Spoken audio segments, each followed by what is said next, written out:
AVADHUTA Gita, Chapter 3. You are that. Chapter 2 ended with the declaration that the yogi attains the Supreme Atman, not through effort, not through practice, not through any path, but through recognition. The guru points, the mind stills, and what has always been there shines by itself. Now in Chapter 3, Dattatreya speaks from the perspective of the realized one. He does not teach, he declares, he does not argue, he sings. Each verse is a hammer blow against the illusion of separation. Each verse is a reminder. You are existence-knowledge-bliss, boundless as space. The seeker sits before him, not asking anymore, just listening, just being. The division of merit and demerit is completely absent in Brahman. Brahman is pure, unmanifested, and devoid of passion and dispassion. How can I worship that infinite supreme beatitude which is neither with attributes nor without attributes and is all-pervading and omnipresent? How can you worship? That is the question that answers itself. Merit and demerit, passion and dispassion, attributes and the absence of attributes. All these are categories that apply to the relative world, not to the absolute. To worship Brahman is to recognize that there is no worshipper separate from the worshipped. The question, how can I worship, is itself the answer. There is no I to worship, no Brahman to be worshipped. There is only the self. Brahman is free from colors such as white, blue, and yellow. It is devoid of qualities such as sound, touch, and smell. How do people describe Brahman, which is beyond mind and speech? Then all the scriptures, all the descriptions, all the philosophies, they are all inadequate. The mind reaches for categories, color, quality, form, but Brahman has none. Speech tries to capture it but falls silent. The Upanishads say, not this, not because Brahman is nothing, but because it cannot be reduced to anything.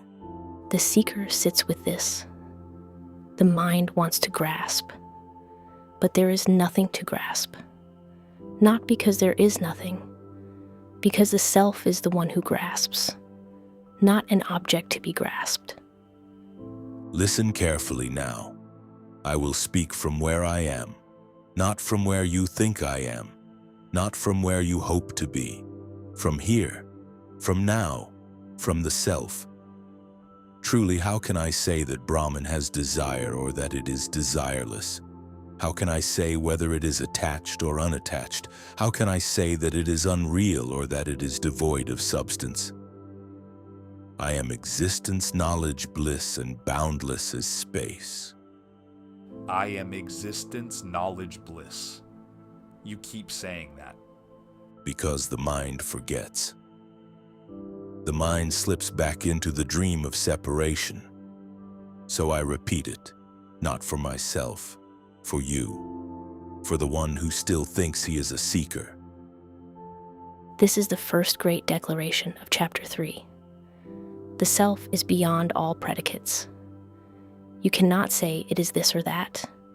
You cannot say it is not this or not that. Every statement about the self is a limitation. The only adequate statement is silence, or failing that, the declaration of what it is not. And then finally, the recognition.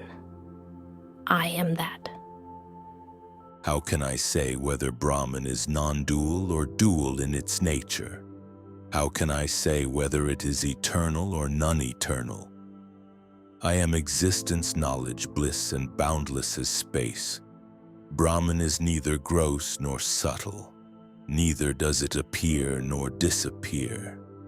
It is without beginning, middle, and end. There is no higher or lower in Brahman. Indeed, I am proclaiming the truth. the ultimate reality. I am existence, knowledge, bliss, and boundless as space. Now I will negate everything that can be thought, not because those things are not real, because they are not you. I am neither the mind nor the intellect, neither the ego nor the thought, neither the ear nor the tongue, neither the nose nor the eye. I am existence, knowledge, bliss, and boundless as space. Not even the mind. The mind is an object. You see it. You watch it. You witness its thoughts, its moods, its constant chatter. If you can see it, you are not it. I am not the doer nor the enjoyer. I am beyond both change and changelessness. I am not the gross nor the subtle. I am existence, knowledge, bliss, and boundless as space. I am neither formless nor with form. I am neither qualified nor unqualified. I am neither existent nor non-existent. I am existence, knowledge, bliss, and boundless as space. This is the systematic negation. Every thought, every concept, every category is an object. The self is the subject. It cannot be captured by any of them. So Dattatreya negates everything that can be thought, leaving only the thinker, the awareness in which all thoughts appear. I am neither the knower nor the known. I am beyond the manifest and the unmanifest. I am beyond the three states, waking, dreaming, sleeping, and the fourth, the transcendental. I am existence, knowledge, bliss, and boundless as space. O dear one, I am neither inscrutable nor inaccessible to the intellect. I am neither imperceptible nor inaccessible to perception. I am neither near nor impenetrable to sight. I am existence, knowledge, bliss, and boundless as space. Now hear this. Knowledge itself is the fire. I am that fire of knowledge which wipes out all sins of the sinless Atman. I am that fire of knowledge which destroys all attributes of the attributeless Atman. I am that fire of knowledge which annihilates all bonds of the unbound Atman. I am existence, knowledge, bliss, and boundless as space. A fire of knowledge? Not knowledge as information, not knowledge as belief, knowledge as direct realization. When you know that you are the self, all sins, all attributes, all bonds are seen as appearances. They do not touch you. They never did. Oh, my dear, I am neither free from thought, nor am I with thought. I am neither separated, nor am I united. I am neither without mind, nor do I have a mind. I am existence, knowledge, bliss, and boundless as space. In myself there are no such alternatives as delusion or lack of delusion, grief or lack of grief, greed or lack of greed. I am existence, knowledge, bliss, and boundless as space. Now Dattatreya addresses the three gunas, sattva, rajas, and tamas, the qualities that constitute the manifest world. I am never bound by the creeper of continuous birth and death. Neither the immense joy of contentment nor the bondage of ignorance are in me. I am existence, knowledge, bliss, and boundless as space. The perpetuation of the world is the modification of rajas and not of me. The series of suffering is the modification of tamas and not of me. Happiness is the modification of sattva and not of me. I am existence, knowledge, bliss, and boundless as space. So rajas, tamas, sattva, they are not in the self? The gunas belong to prakriti, not to the self. Rajas creates activity. Tamas creates inertia. Sattva creates happiness. But the self is beyond all three. It is the witness of the gunas, not their product. When you know yourself as the self, you are not moved by the play of qualities. I never performed any action which could generate anguish and misery. I never had a mind which could function by the contact of pain and pleasure. I have no source of ego in me. I am existence, knowledge, bliss, and boundless as space. Both stillness and vibration, doubt and determination end in Brahman. Both waking and dreaming states, good and evil, terminate in Brahman. Both strength and weakness, mobility and immobility dissolve in Brahman. I am existence, knowledge, bliss, and boundless as space. And now, the inexpressible. Brahman is neither the knower nor the knowable. It is beyond speculation and logical reasoning. It is beyond the cognizance of speech, mind, and intellect. Then how can I tell you about Brahman, the ultimate reality? I am existence, knowledge, bliss, and boundless as space. If you cannot tell me, why are you speaking? I am not telling you about Brahman as an object. I am pointing. I am negating. I am guiding you toward the direct recognition that cannot be put into words. The teacher who knows does not try to convey Brahman. He removes the obstacles. The rest is your own recognition. Brahman is neither undivided nor divided. Indeed, it has no inside or outside. Brahman is not something which originated in the past and subsequently will cease to exist. I am existence, knowledge, bliss, and boundless as space. When I look within, I find that there is no division. When I look without, I find no diversity. How can there be any inside or outside for me? I am existence, knowledge, bliss, and boundless as space. Now Dattatreya uses the analogy of space, the classic Vedantic illustration of the unity of the self. The inner space of the heart and the outer space of the sky are one. How can there be any distinction between the Supreme Self and the individual self? I am existence, knowledge, bliss, and boundless as space. The space in a pot and the space outside, they are the same. Pot space is not different from room space. Room space is not different from the vast sky. The divisions are in the containers, not in the space. Similarly, the divisions between bodies are in the bodies, not in the self.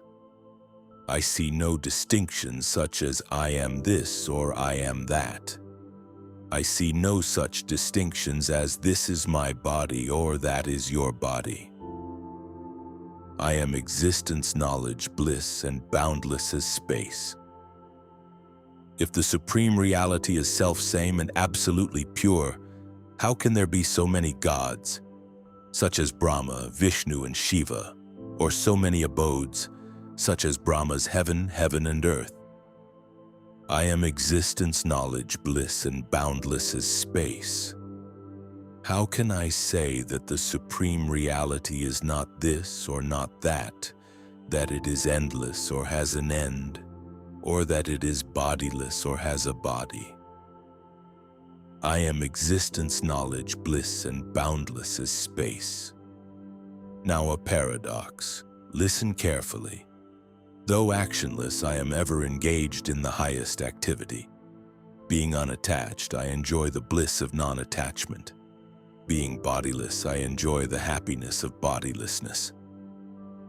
I am existence, knowledge, bliss, and boundless as space. Actionless yet active? How? The realized one acts without acting.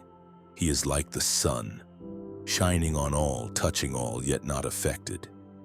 He is like the mirror, reflecting all, yet unchanged. His actions are spontaneous, arising from the self, not from ego. In myself, there is no confusion of misery and happiness. There is no such illusion as I am the doer. I am existence, knowledge, bliss, and boundless as space. When the illusion of diversity vanishes, what remains is the supreme reality, which is one and the same. I am existence, knowledge, bliss, and boundless as space. Dattatreya now systematically negates every category by which the mind tries to grasp reality. In myself again, there are no such divisions as long or short, broad or narrow, circular or angular. I am existence, knowledge, bliss, and boundless as space. I have no body, no sense organs, no mind. How can I say that I am in bondage or free? I am existence, knowledge, bliss, and boundless as space. If the supreme reality is self-same and absolutely pure, how can there be so many gods, such as Brahma, Vishnu, and Shiva, or so many abodes, such as Brahma's heaven, heaven, and earth? I am existence, knowledge, bliss, and boundless as space. Long and short, broad and narrow, bondage and freedom, unity and diversity. All these are distinctions that arise in the mind, not in the self. The self is simply what is before the mind begins to categorize. And now, a direct address to the mind, to your mind. O self, you do not have any name or form, even to the extent of mere illusion.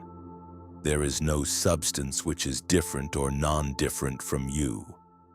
Why then, O shameless mind, are you grieving? I am existence, knowledge, bliss, and boundless as space. Shameless mind. Why shameless? Because the mind grieves for a dream. It weeps over illusions. It fears what does not exist. That is shameless, not because it is evil, but because it forgets its own nature. Why do you weep, my friend? For you there is neither decrepitude nor death. For you there is neither birth nor misery. Why do you weep, my friend? For you there is no disease or modification. I am existence, knowledge, bliss, and boundless as space. Why do I weep? I thought I was the body. I thought I would die. You weep because you think you are the body, because you think you are born and will die, because you think you are subject to disease and misery. But you are none of these things. You are the self. Why do you weep? Why do you weep, my friend? You have no form, nor are you deformed. You are the embodiment of consciousness. You are neither the knower nor the known. I am existence, knowledge, bliss, and boundless as space. How can you desire sovereignty when you have no wealth? Why are you seeking wealth when you have no wife? As you have no sense of ownership, what will you do with the wealth? I am existence, knowledge, bliss, and boundless as space. The creation of the subtle and gross universe is neither for you nor for me. The shameless mind created the idea of diversity. There is neither unity nor diversity for you and for me. I am existence, knowledge, bliss, and boundless as space. The chapter moves toward its conclusion. Even the concept of bliss is now seen as a limitation. If I, the Supreme One, alone exist like space, how can I say that the supreme reality is blissful or not blissful? How can I say that it can be attained by knowledge or by realization? So even I am bliss is a thought. The self is not blissful in the way an object is sweet. It is bliss itself. But even to say I am bliss is to introduce a duality, the one who says and the bliss that is said. The highest teaching is silence. Realize that non-dual consciousness, which is devoid of fire and air, earth and water. Realize that non-dual consciousness, which is neither mobile nor immobile. Realize that non-dual consciousness, which is vast as space. I am neither formless nor with form. My nature is neither pure nor impure. I am neither beautiful nor ugly. I am that supreme reality which shines in its own nature. And now, the final instruction. The one that empties everything. Renounce the mundane existence and then renounce completely even that renunciation. Give up as poison the egoistic idea of shunning or accepting the world. You are pure, simple, firm, and immortal. Renounce renunciation itself?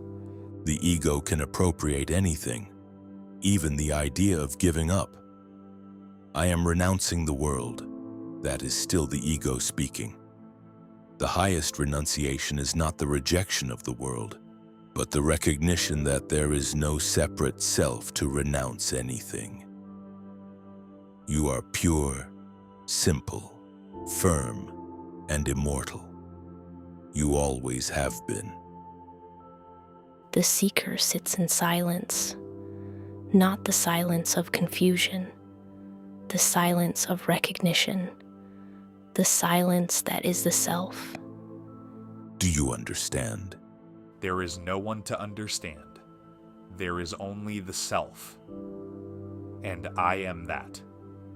Now you are speaking my language. Chapter 3 ends. The drumbeat of Vedanta has sounded. The self has recognized itself. The seeking has stopped. Not because it was successful, but because the seeker saw that he was never separate from what he sought. Take a quiet moment and reflect.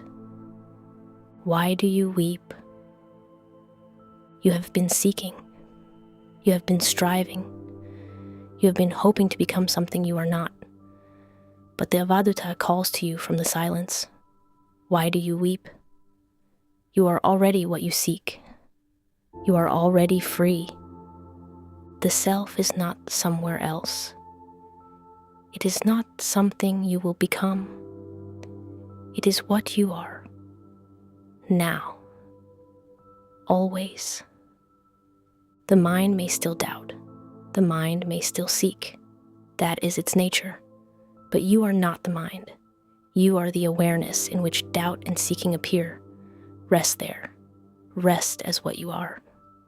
In Chapter 4, Dattatreya will continue to speak from the perspective of the realized one. He will declare that he is by nature blissful and free. He will negate all distinctions between worshipper and worshipped, between inside and outside, between the self and the world. He will sing the song of the self until the mind stops seeking and rests in silence. But for now, sit with this teaching. Let it work. Let the mind's seeking fall away. Let the recognition arise. I am existence-knowledge-bliss, boundless as space. I have always been that.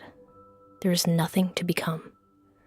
Thus ends the 3rd chapter of the AVADHUTA Gita, the song of the ever-free. If this teaching has touched something in you, let it. Sit with it. Let it work. The weeping is for a dream. The seeking is for what you already have. Wake up. If this teaching touched something deep within you, support the series. Like this video, subscribe to Gyan Marg, and share it with one seeker who is still weeping over a dream. Remind them, the self has never wept. You are that. Leave a comment. I am existence-knowledge-bliss. Or share the line that resonated most. Turn on the bell for Chapter 4. Wake up, dear one. You are already free. Om Shanti. Shanti. Shanti. End of Chapter 3.